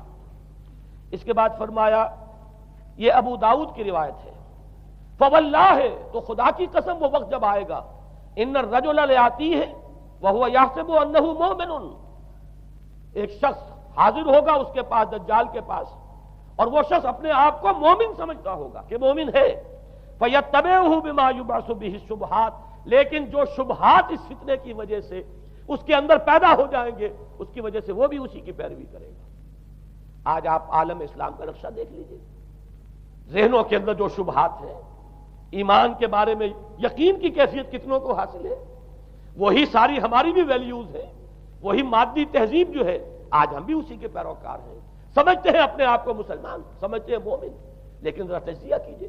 اسی کو میں نے اپنے اس کتابچے میں اسلام کی نشأت ثانیہ میں تفصیل سے واضح کیا ہے کہ در حقیقت رگو پے میں سرایت کر گئی ہے یہ تہذیب، بظاہر جو ہے نظر آتا ہے جیسے روئے ارضی پر، زمین کے اوپر تو آپ کو کہیں اونچائی نظر آ جائے گی، کہیں نیچائی نظر آ جائے گی، کہیں پانی ہے، کہیں خشکی ہے، ذرا اوپر چلے جائیں تو ہوا ہے، ہوا کا غلاف پورے کرۂ ارضی کو اپنے اندر لیے ہوئے۔ یہی حال ہے ہر ملک میں آپ چلے جائیں، نیچے کے لوگوں میں کچھ مذہب نظر آ جائے گا تھوڑا بہت۔ ہندوستان میں بھی اگر کوئی مندروں میں جاتا تو گھٹیا آدمی جاتے ہیں، بیچارے نیچ لوگ جاتے ہیں، بڑا لوگ آدمی کوئی نہیں جاتا۔ ہمارے ہاں بھی جا کے ہوتے ہیں مساجد میں سفارا تو غریب، پردہ رکھتے ہیں اگر کوئی تمہارا تو غریب۔ شہروں میں ایک کاروباری طبقہ ضرور ایسا ہے جو نماز روزے کے ساتھ اس کا ایک شوق ہے، لیکن آپ جا کے دیکھ لیجئے دیہات کے اندر کیا حال ہے۔ تو معلوم یہ ہوا کہ نیچے تو شاید کچھ نہ کچھ فرق ہے، یہ مسلمان ملک ہے، یہ ہندو ملک ہے، یہ فلاں ملک ہے، یہ بدھ مت کا ملک ہے، لیکن اوپر چلے جائیں یعنی ہر ملک کے اوپر جو ایلیٹ ہے، جو اعلیٰ تعلیم یافتہ، جو آپ کی ملٹری اور سول بیوروکریسی ہے ٹاپ کی، وہ تو ایک ہی رنگ میں رگے ہوئے، ان کا لباس وہی، ان کا رہن سہن وہی، ان کا تمدن وہی، نام کا فرق اگر نہ ہو تو پتہ نہیں چلے گا یہ مسلمان ہے کہ ہندو ہے کہ سکھ ہے، پر پتہ چلے گا وی پی سنگھ نام ہے تو پتہ چلے گا کہ ہندو ہے، لیکن یہ کہ باقی اس کی وضاحت، اس کا لباس، اس کا اٹھنا بیٹھنا، آپ کے ہاں یہ تو کچھ عوامی دور میں آ کے کرتا شلوار جو ہے وہ آئی ہے، لیکن وہ بھی اندرون ملک ہوتی ہے، باہر جا کر ہمارے اپنے ان لوگوں کے جو لباس ہوتے ہیں آپ کو دیکھیے کہاں فرق معلوم ہو جائے گا کہ کون مسلمان ہے اور کون ہندو اور کون پارسی ہے اور کون عیسائی۔ تو معلوم یہ ہوا کہ اوپر ایک ہی گلوبل سیویلائزیشن ہے جس کا دور دورہ ہے، اور اس سیویلائزیشن کے ماتھے پر لکھا ہوا ہے کافارا، اس میں وہ ایمان نہیں ہے، اس میں الحاد ہے، مادہ پرستی ہے، کفر ہے۔ اس میں آخری حدیث جو میں آپ کو سنا رہا ہوں، حضور نے فرمایا آخر من یخرج الیہ النساء، اس فتنے کی طرف پیش قدمی کرنے والا آخری طبقہ ہوگا عورتوں کا۔ وہ جب اس تہذیب کی طرف لپکیں گے، یہ طبقہ جب آگے بڑھے گا، یہ جو ہمارے ہاں بھی جلوس نکلتے ہیں، شریعت کا مذاق اڑانے والے جلوس، اسلامی احکام کی نفی کرنے والے جلوس نکلتے ہیں، اور ان کے جس طریقے سے ڈسپلے ہوتا ہے اخبارات کے اندر، جتنا ان کے لیے اعزاز ہے، جتنی ان کے لیے یہاں پر تکریم ہے ہمارے معاشرے کے اندر، اس کو پیش نظر رکھیے۔ آخر من یخرج الیہ النساء حتی ان الرجل لیرجع الی امہ و ابنتہ و اختہ و عمتہ فیوثقها رباطا، یہاں تک کہ ایک بندہ مومن کا حال یہ ہو جائے گا کہ وہ دوڑے گا اور کوشش کرے گا اپنی ماں کو، بیٹی کو، بہن کو، پھپھی کو باندھ کر رکھے کہ وہ نکل نہ جائے۔ یہ حال ہو جائے گا کسی شخص کا۔ آج کتنے لوگ بے بس ہو چکے ہیں، اب وہ باندھ کر رکھنے والے بھی گویا کہ ہتھیار ڈال چکے، ورنہ یہ کہ ایک دور تھا کہ کچھ نہ کچھ باندھ کر رکھنے والے تو تھے، لیکن اب تو آزادی کی صورت آئی ہے تو باندھ کر رکھنے والے جو ہے وہ ہار مان چکے۔ اب تو آپ دیکھیں گے اچھے بھلے نظر یہ آتا ہے، داڑھی رکھی ہوئی ہے، خود جو ہے وہ مذہبی مزاج کے ہیں، لیکن بالکل بے پردہ کو خاتون جو ہے این ان کے اسکوٹر کے پیچھے بیٹھی ہوئی یا ان کے کار کے اندر ان کی برابر کی سیٹ کے اوپر بیٹھی ہوئی جا رہی ہے۔ بے پردگی، یہ اباحیت، ہمارے اخبارات کا جو حال ہے اس کو دیکھیے۔ خدا کے لیے یہ رنگین صفحات بند کرو، لیکن مجال ہے جو کسی کے کان پر جو تک نہیں ہوئی۔ لہذا حدیث کے الفاظ نوٹ کیجئے، آخر من یخرج الیہ النساء، اس فتنے کی طرف پیش قدمی کرنے میں آخری طبقہ جو ہوگا وہ خواتین کا ہوگا۔ حتی ان الرجل لیرجع الی امہ و ابنتہ و اختہ و عمتہ، یہاں تک کہ آدمی دوڑے گا، پکڑے گا اپنی ماں کو، اپنی بیٹی کو، اپنی بہن کو، اپنی پھپھی کو، اور اسے باندھ کے ہی کوشش کرے گا کہ کہیں وہ اس طریقے سے اس دجالی فتنے کے اندر جو ہے وہ اسی کی پیروی کے اندر گھر سے نہ نکل جائے۔ یہ ہے وہ فتنہ جس کی لپیٹ میں اس وقت پوری دنیا آئی ہوئی ہے۔ اب نوٹ کیجئے، اس فتنے کے لیے اب میں چند باتیں اور کہہ رہا ہوں۔ لغوی بحث کیا ہے؟ دجال کسے کہتے ہیں؟ یہ بنا ہے لفظ دجل سے۔ دجل اور فریب یہ ہماری زبان میں بھی مستعمل، دجل و فریب، دھوکہ دینے والی شے، ملمہ، حقیقت کچھ ہو اوپر کچھ اور پردہ ڈال دیا گیا، یہ دجل ہے۔ گندم نمائی جو فروشی دجل ہے، فریب ہے۔ اسی کے لیے دوسرا لفظ عربی زبان کا جو قرآن میں کثرت سے آیا وہ غرور ہے، دھوکہ۔ اصل میں یہ دنیا دھوکہ ہے جو حیات اخروی کے لیے ایک پردہ بن کر ہماری آنکھوں پر پڑ گیا ہے۔ میں وہ آیات اب آپ کو جلدی سے سنا رہا ہوں۔ فرمایا وَمَا الْحَيَاةُ الدُّنْيَا إِلَّا مَتَاعُ الْغُرُورِ، سورہ آل عمران میں بھی آیت آئی، سورہ حدید میں بھی۔ لوگوں سن لو، یہ دنیا کی زندگی سوائے دھوکے کو کچھ نہیں۔ میں بعد میں عرض کر دوں گا کہ ایک دوسرا رخ بھی ہے دنیا کی زندگی کا، لیکن اس وقت یہ آیات سن لیجئے۔ غرتکم الحیات الدنیا، تمہیں دھوکے میں ڈال دیا اس دنیا کی زندگی نے، یہ سورہ جاسیہ کی آیت نمبر 35 ہے۔ غرتہم الحیات الدنیا، انہیں دھوکے میں ڈال دیا دنیا کی زندگی نے، یہ سورہ انعام میں آیت نمبر 70 بھی ہے، آیت نمبر 130 بھی ہے۔ تیسری مرتبہ سورہ اعراف میں آیت نمبر 51 ہے، اور 2 مرتبہ سورہ لقمان اور سورہ فاطر میں آیا فَلَا يَغُرَّنَّكُمُ الْحَيَاةُ الدُّنْيَا وَلَا يَغُرَّنَّكُمْ بِاللَّهِ الْغَرُورُ، دیکھو لوگوں کہیں تمہیں دنیا کی زندگی دھوکے میں نہ ڈال دے۔ یہ دنیا کی زندگی جو ہے دھوکہ بن کر ایک فریب کا پردہ ہماری آنکھوں پر ڈالتی ہے کہ یہ ہمارا مطلوب مقصود، اسی کے لیے بھاگ دوڑ، اسی کو بنانا سنوارنا۔ وہ جو میں عرض کر چکا ہوں، 3 چیزوں کے مقابلے میں 3 چیزوں کی اہمیت۔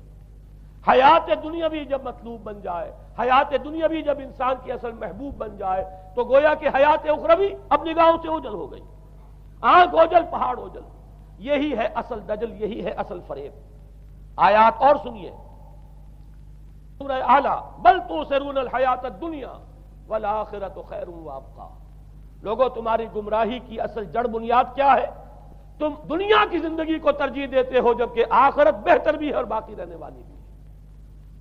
کلا بل تحبون العاجلہ وتذرون الآخرہ، کوئی نہیں، تمہارا اصل مرض یہ ہے کہ تم اس عاجلہ سے جو موجود ہے، سامنے ہے، نقد ہے، اس سے محبت کرتے ہو، اور آخرت کو تم نے تج دیا ہے، چھوڑ دیا ہے۔ یہ سورہ قیامہ اور اس سے اگلی سورت جو ہے وہ آپ کے علم میں ہے، سورۃ الدہر، اس میں فرمایا گیا ان هؤلاء يحبون العاجلة ويذرون وراءهم يوما ثقيلا، ان لوگوں کا اصل مرض یہ ہے، یہ اس عاجلہ کو پسند کرتے ہیں، اس سے محبت کرتے ہیں، اور پیچھے وہ جو بھاری دن آنے والا ہے اس کا خیال انہوں نے دل سے نکال دیا ہے۔ یہ ہے در حقیقت اصل فساد، اصل فتنہ، اصل گمراہی، 100 خرابیوں کی جڑ ایک خرابی۔ اب اسی کا ایک نتیجہ نکلتا ہے، یہ دنیا جتنی حسین بنتی چلی جائے گی اتنا ہی فتنہ شدید سے شدید تر ہوتا چلا جائے گا۔ یہاں جتنی آسائشیں ہوں گی اتنا ہی آپ پر غفلت کا پردہ طاری ہو جائے گا۔ اور آپ کو معلوم ہے کہ اس پوری سائنٹیفک جو بھی ڈیولپمنٹ ہے اس کا حاصل کیا ہے؟ یورپ میں جائیے واقعتاً دنیا بڑی حسین بن چکی ہے، امریکہ میں جائیے واقعتاً بہت حسین دنیا ہے، ابو ظبی میں جائیے بڑی حسین نظر آئے گی دنیا، کارنیشز جس طریقے کے آباد ہیں۔ یہ دنیا کا حسن جتنا بڑھے گا اتنا ہی یہ آنکھوں پر اور بھاری پردہ ڈال دے گی، آخرت سے آپ کو غافل کر دے گی۔ یہی دجل ہے، یہی فریب ہے، یہی فتنہ دجالی ہے۔ یہی وجہ ہے، دیکھیے یہ جو آیات آج میں بیان کر رہا تھا اس میں آخر میں فرمایا انا جعلنا ما علی الارض زینۃ اللہ لنبلوہم ایہم احسن عملا۔ ہم نے اس زمین کے اوپر جو کچھ ہے اسے اس کا بناؤ سنگھار بنا دیا ہے، زینت بنا دیا ہے، تاکہ ہم جانچیں، پرکھیں، امتحان لیں کون ہے اچھے عمل کرنے والا۔ یعنی رخ روشن کے آگے شمع رکھ کر وہ یہ کہتے ہیں ادھر جاتا ہے دیکھیں یا ادھر پروانہ آتا ہے۔ اللہ تعالیٰ نے اسی امتحان میں ہمیں ڈالا ہے۔ اس دنیا کی یہ زینت ہے، زیبائش ہے، آرائش ہے، چمک دمک ہے، یہاں کی رونقیں ہیں، ان کو دیکھ کر آدمی ہل جاتا ہے، انہی کے پیچھے پڑ جاتا ہے، حلال سے، حرام سے، جائز سے، ناجائز سے، صحیح سے، غلط سے، جس طرح بھی ہو یہ رونقیں میں بھی زیادہ سے زیادہ اپنے گھر میں لے آؤں، میں بھی اپنے ہاں وہ آسائشیں فراہم کر لوں، میں بھی یہ تمام چیزیں جو ہے جمع کر لوں۔ اسی کے لیے انسان اپنا نہ صرف یہ کہ پوری زندگی کا اثاثہ اسی میں انویسٹ کر بیٹھتا ہے بلکہ دیانت، شرافت، ان سب کو بھی داؤ پر لگا دیتا ہے۔ انا جعلنا ما علی الارض زینۃ اللہ لنبلوہم ایہم احسن عملا۔ ہم نے زمین کے اوپر جو کچھ ہے اسے اس کا زیور بنا دیا ہے، سنگھار، تاکہ ہم ذرا آزمائیں ان کو کہ آیا یہاں کے ہی اسی حسن کے اندر، اسی رعنائی کے اندر گم ہو کر رہ جاتے ہیں، یا اس حسن ازلی وہ اللہ تعالیٰ کا جلال و جمال یہ اس کے طالب بنتے ہیں۔ یہ ہے در حقیقت امتحان۔ اسی کو جیسے کہ حدیث میں بھی آیا تھا، شروع کی آیات اور آخری آیات، آخری رکوع میں فرمایا قل هل ننبئکم بالاخسرین اعمالا، اے نبی ان سے کہیے کیا ہم تمہیں بتائیں اپنی زندگی کی جد و جہد میں، بھاگ دوڑ میں سب سے زیادہ خسارے میں کون رہے؟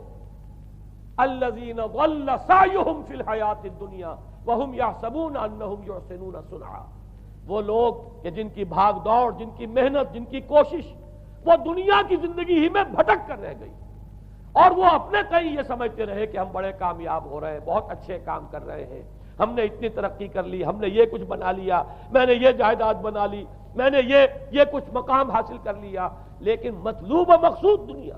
ضل سعیہم فی الحیاۃ الدنیا، انہوں نے دنیا کی زندگی ہی کے اندر اپنی ساری سعی و جہد کو بھٹکا کر رکھ دیا۔ میں اس کا جو دوسرا رخ بتانا چاہتا تھا وہ ایک حدیث کے حوالے سے ہے۔ اگر آخرت مطلوب و مقصود رہے تو یہ دنیا آخرت کی کھیتی بن جاتی ہے۔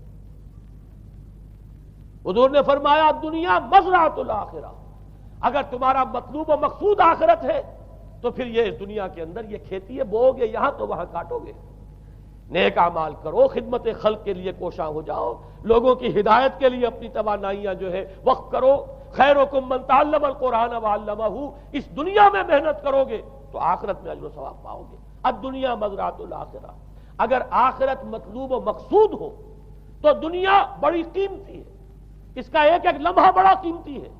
تو حیات دنیا بھی نہ صرف یہ کہ غیر حقیقی نہیں بلکہ بہت قدر و قیمت کی حامل، لیکن اگر پردہ پڑ گیا، آخرت نگاہوں سے اوجھل اور دنیا ہی مطلوب و مقصود، تو یہ دھوکے کی ٹٹی ہے۔ وَمَا الْحَيَاةُ الدُّنْيَا إِلَّا مَتَاعُ الْغُرُورِ، نہیں ہے دنیا کی زندگی مگر دھوکے کا سامان۔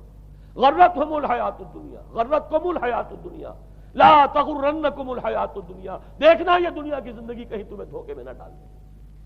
آخری بات عرض کر رہا ہوں، یہی وجہ ہے سورہ بنی اسرائیل میں بھی آخری لفظ جو پہلے رکوع میں وہ کیا تھا؟ وَأَنَّ الَّذِينَ لَا يُؤْمِنُونَ بِالْآخِرَةِ أَعْتَدْنَا لَهُمْ عَذَابًا أَلِيمًا. اور وہ لوگ، نوٹ کر لیجئے وہ آیات، إِنَّ هَذَا الْقُرْآنَ يَهْدِي لِلَّتِي هِيَ أَقْوَمُ وَيُبَشِّرُ الْمُؤْمِنِينَ الَّذِينَ يَعْمَلُونَ الصَّالِحَاتِ أَنَّ لَهُمْ أَجْرًا كَبِيرًا وَأَنَّ الَّذِينَ لَا يُؤْمِنُونَ بِالْآخِرَةِ أَعْتَدْنَا لَهُمْ عَذَابًا أَلِيمًا. یہاں پر ایمان بالآخرہ جو ہے اس کو اہمیت دی گئی ہے. جو لوگ آخرت پر یقین نہیں رکھتے ان کے لیے ہم نے دردناک عذاب فراہم کیا. اور یہاں پر بھی جیسا کہ سامنے آ گیا سورہ کہف جو ختم ہو رہی ہے جن مضامین پر، وہ بھی وہی آیات ہیں جن کے بارے میں حدیث میں آیا ہے کہ دجالی فتنے سے محفوظ کرنے میں ان کی بڑی تاثیر ہے. قل هل ننبئكم بالاخسرين اعمالا الذين ضل سعيهم في الحياة الدنيا وهم يحسبون انهم يحسنون صنعا اولئك الذين كفروا بآيات ربهم ولقائه فحبطت اعمالهم فلا نقيم لهم يوم القيامة وزنا. یہ وہ لوگ ہیں جنہوں نے اپنی رب کی آیات کا انکار کیا ہے، جن کی دنیا ہی مطلوب و مقصود بن کر رہ گئی ہے. چاہے وہ کہیں ہم قرآن کے ماننے والے ہیں اور محمد کے عاشق ہیں صلی اللہ علیہ وسلم، اولئک الذین کفروا بآیات ربہم ولقائہ فحبطت اعمالہم ولا نقیم لہم یوم القیامۃ وزنا ذالک جزاؤہم جہنم بما کفروا واتخذوا آیاتی ورسلی ہزوا. یہ وہ لوگ ہیں کہ جنہوں نے ہمارے رسولوں اور ہماری آیات کا ٹھٹھا اڑایا ہے. اس لیے کہ رسول کہہ رہے ہیں اصل منزل آخرت کی ہے، تم بنائے ہوئے دنیا کو مطلوب و مقصود. تو لاکھ زبان سے عشق رسول کے دعوے کرو، اپنے عمل سے در حقیقت رسول کی تکذیب کر رہے ہیں. اللہ تعالی ہمیں ان سے محفوظ رکھے اور اصل حقیقت ہماری نگاہوں پر منکشف ہو، اور یہ دنیا ہماری نگاہوں پر پردہ نہ پڑ کر رہ جائے، آخرت سے اور اللہ سے ہمیں محجوب نہ کر دے. اس لیے کہ یہی اصل دجالی فتنہ ہے، اور ان سے بچنے کے لیے محمد الرسول اللہ صلی اللہ علیہ وسلم کے فرمان کے مطابق سورہ کہف میں نے کچھ ابتدائی اور آخری آیات کا صرف حوالہ دے دیا ہے، لیکن یہ کہ اس کے مضامین میں درمیان میں بھی کچھ چیزیں ہیں. اب میں اس طرح ایک ایک لفظ کے حوالے سے تو آئندہ ان کا تذکرہ نہیں کر سکوں گا، لیکن یہ ہے کہ میں موٹے موٹے مضامین انشاءاللہ سورہ کہف میں اس موضوع سے متعلق آئے. ان کی چوکھٹے ہوتوں کا ساتھ بھی پڑا سجتا ہے، ان کی چوکھٹے ہوتوں کا ساتھ بھی پڑا سجتا ہے، ان کی چوکھٹے ہوتوں کا ساتھ بھی پڑا سجتا ہے، در بڑا ہو